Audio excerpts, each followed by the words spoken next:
Os pitiños, un conto que nos fai medrar. Os nenos e as nenas de cuarto do Cei García Barbón son moi inquedos e sempre fan preguntas e queren saber cousas.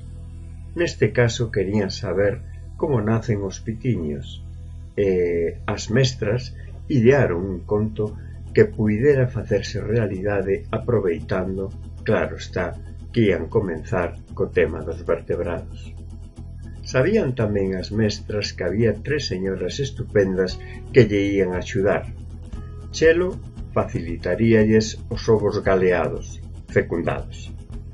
Conchi prestaríalles unha incubadora automática e a profe María coidaría deles na súa finca despois de nacer.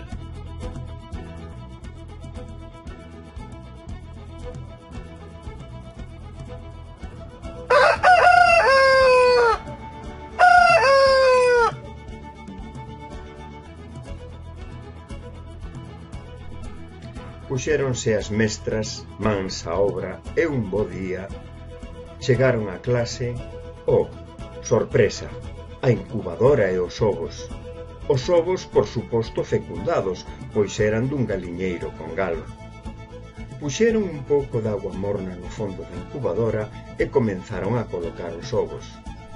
Unha vez colocados os ovos, pecharon a incubadora e graduaron a temperatura entre 37 e 38 graus. Comezou a espera. Todos querían mirar, estaban rebuldeiros, levantábanse moitas veces. Pero as mestras explicaran que tiñan que esperar 21 días para que naceran os pitiños.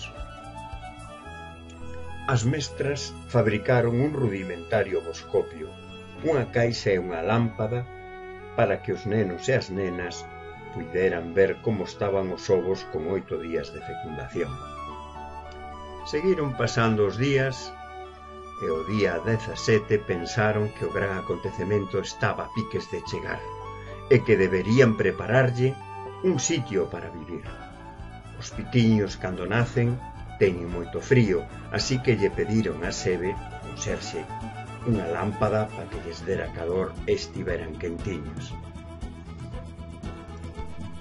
Pasou o fin de semana e o día 20, luns, cando chegaron pola mañá, oíron piar e, ao chegarse a incubadora, viron 5 fermosos pitiños. Todos querían velos, tiveron visitas de casi todo o colexio e, como se pode imaginar, foi un día de festa.